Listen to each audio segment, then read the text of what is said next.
everyone and welcome back to Coffee Break Programming, lecture number 11, and today we will start using this Dev C++ IDE or Integrating Development Environment. I hope you have all installed this Dev C++ on your computers, and in this lecture we'll see the basics of this IDE. We'll try to write our first C++ program. Actually, we'll try all three steps I showed you in the last lecture: writing the programs and compiling and then executing the program. And then based on this program, we will see little quirks about our program. And finally, you will get a homework again, writing another program. So let's start with our first C++ program. This is the program. At first, I won't explain in detail everything written here, but let's just now try to go with this program through the whole steps which we will usually go through during the C++ programming. So if we have written a program now, what can we do with such a program? We should be able to write the program, to compile the program, and to execute the program. So let's do this, all these steps one by one. So let's run our Dev C++ environment which we have installed, the integrated development environment. And when we open the Dev C++, this is what opens: an empty window, and we should start with file, new source file. New source file opens a place here where we can now write our program, our text, a program as a text. So let's just copy here this program from the slide, or you can write it down if you can't copy it from the video, of course. So let's write it down, and now the first part of the three-step process is completed. We have written the program. Now, to compile the program, we first must save our program, so the compiler knows in which directory to put the exe file. So if we don't save the program before, we can also compile without saving, and then the compiler will ask us to save the program further. But let's just save our program somewhere. I have a special folder here called examples. Let's give it a name, say my first program, and let's save it. And now if we go and look here in this examples directory, we can see that here is this file, my first program.cpp. So .cpp this is a default extension for our C++ programming programs written in the C++ programming language, and it means that this C++ extension means that this is a textual program, text file actually. We can open it here and see what is the text contained in our program. And now the next step is executing, the compiling and executing our program. So here we can see the execute menu item, and under it here are different options. The first option is compile. So we can try now to compile our program. Let's click compile, and here in the bottom part of the window we can see several things that the compiler does and prints out during the compilation process. And finally we see compilation results, errors 0, warning 0. This is the desired outcome of our program, that there are no errors, no compile time errors have been found during the compilation process, and it means that the exe file is created. So here we can see output file name. This is the directory of our program examples, and here the compiler has generated the my first program.exe. Okay, and we can go here in this example folder directory. We can see that indeed here is the my first program.exe. And now the final step is executing our program. And to execute program we can do it in two different ways actually. So first of all, we can execute program from this same environment here. We can just take execute and run. So compile is now done, and now we can run the program. Okay, we can press run, and here opens our program in a new window, new black window. And what is seen here, the printout hello world, because this line here actually prints out something on screen, and we can see this printout here. And afterwards there is some information about the program from the C++ compiler, and actually this is not very important. But this is what our program did. It printed just out on screen this hello world message, and that's it. So now I can close the program, and actually the second way of running the program is of course normally running the exe file from our file manager here. So because the exe file is being generated, now we can execute it like any normal exe file in our operating system. But let's just try to do it now. And if we click and execute it, what happens? Actually nothing happens. We can execute it one more time, nothing happens. Something blinks a bit, but no black screen is seen. Why is it happening like that? So actually when we execute it again from here, we can see this printout here, and afterwards it is written press any key to continue. But this is not done by our program. Our program, we as the developers of our algorithm, we didn't want to write such a message here. This message is just written by the environment. It means that our program has already ended, and now to close the window we should press any key. But if we execute it from the Windows environment, the Windows environment doesn't do this extra work here. The Windows environment actually opened our black window, it printed out this hello world, and then the program ended, and the window environment closed the window. So we didn't actually see it. It all happened very fast, rapidly. Opening this black window, printing out, ending the program, and closing the window. This all happened in one moment, and therefore when clicking here this exe file, we can't see actually what happens. So to actually see what happens, we can always execute the program from the DOS environment. If we want to, we can open command prompt here, and from this environment where the black window is already open, so it won't close after the end of our program. You can just go to our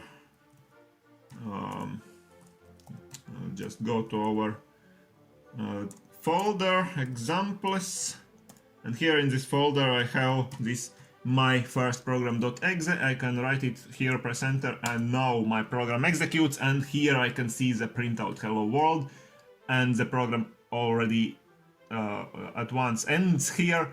And now I'll back to this possibility of writing next command. Okay, so this is another way. And another way, if we want if we want this black window to stay open, we as developers of our algorithm can actually write a specific command that means to pause for a moment. So it means that the performer won't go further, and it won't reach the end of the algorithm or the next command of the algorithm until the user presses some button. So we can write system, and in brackets and in quotes here pause, not like that, but pause like that. And now if we try, we should compile it now one more time. We see that there are no errors, and now if we run this exe file, now we can see that hello world is being printed out, and this press any key to continue, this is written by our system pause command. Okay, the system pause command prints out such information, and now we can press any key, and then the window closes. So let's now go back to our lecture, and so the next thing, little quirks about our program. What have we seen here? So the first thing is that in programming, actually, at least in C++ programming, everything is case sensitive. Case sensitive, meaning that it's important whether you use the small case letters or uppercase letters or lowercase letters, actually. Okay, so you can write it like that. So where is my highlighter? You can this is cout command for printing out something on screen, which we saw here in the previous example. Here was this cout command. It means to print something out on screen, and you have to write it exactly like that with all 4 small case letters. Okay, so cout, not, for example, like that. This would be a compile time error. The compiler won't recognize something like that. Okay, so everything is case sensitive in programming. Another important thing: every command ends with a semicolon. Okay, here again, if we go back, we can see a semicolon if at the end of our commands. Here, also here, well, some lines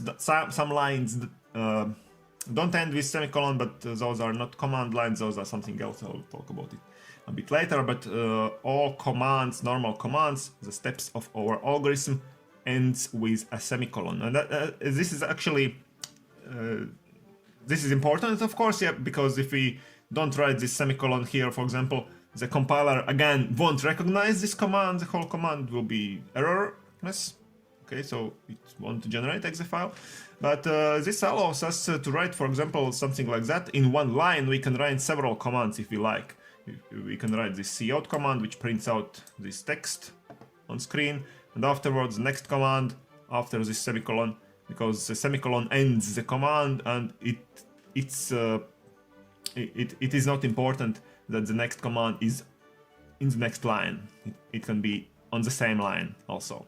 Okay, this is also a very important thing.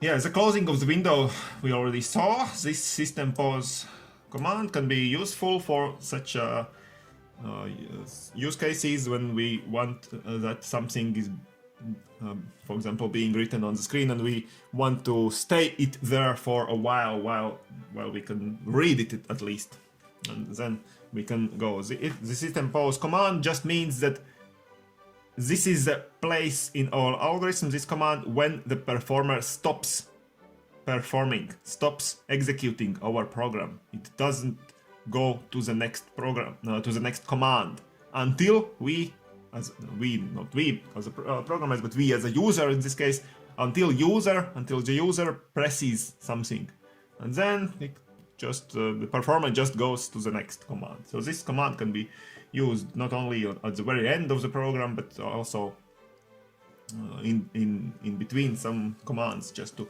pause a bit. The next thing we saw that at the end of the hello world text that is being printed out, there was something strange here, this /n, and this /n means the new line symbol. If we want to print out the new line symbol, we can write it like that, /n. It means that not only hello world will be printed out, but afterwards the new line will be printed out. So it means that the next printout, if we perform the next printout afterwards, the next printout will be done on the next line on the screen, on this black screen. Okay, so if we don't use this /n, then the next printout will be just continue the existing line.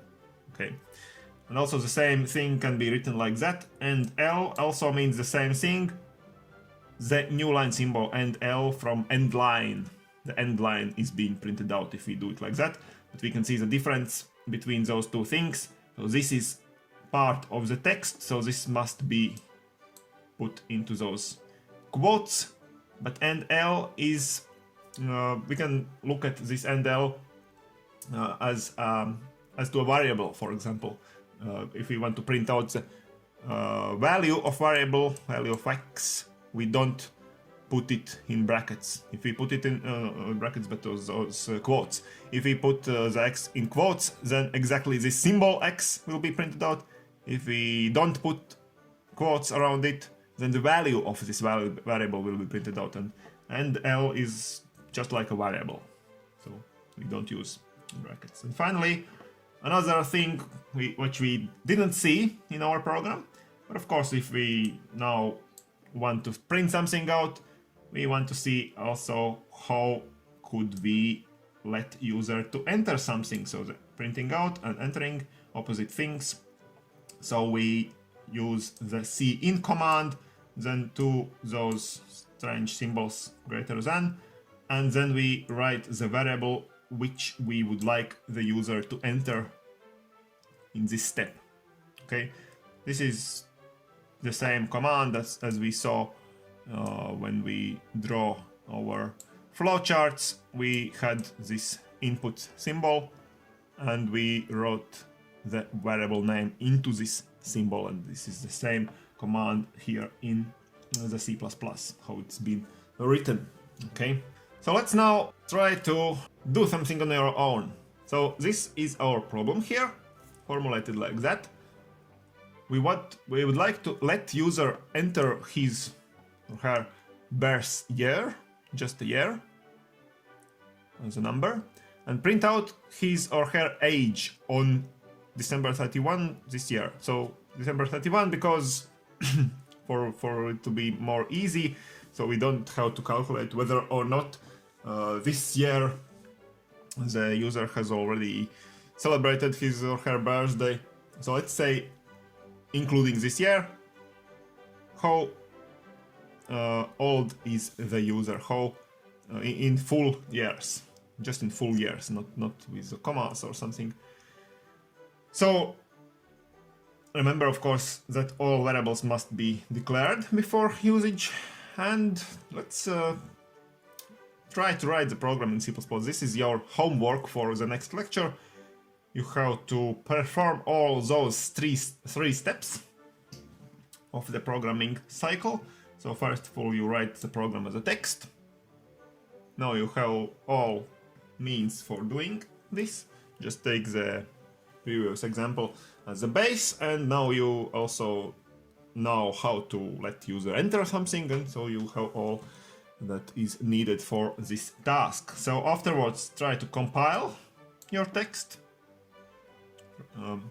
within the environment, and be sure, of course, that there are no compile time errors. See that there are 0 errors, and if it's so, then you will have the exe file, and finally try to run the program, try to run it from the environment, and also try to run it from the Windows system, and try to see how it works, try to test the program with different inputs, with different those birth years, and see whether or not the program gives you the correct age of this year.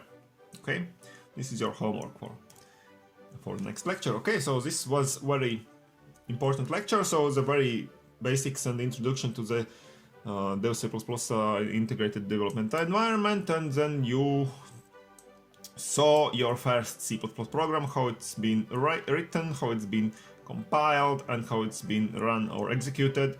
And based on this program, we saw already the first little quirks and the main things about our program which we have to take into account when programming, and the homework which I hope you all will be able to do till the next lecture. Okay, so be sure to be back to the lecture number 12 after some days, and subscribe to my channel, and see you all later. Bye!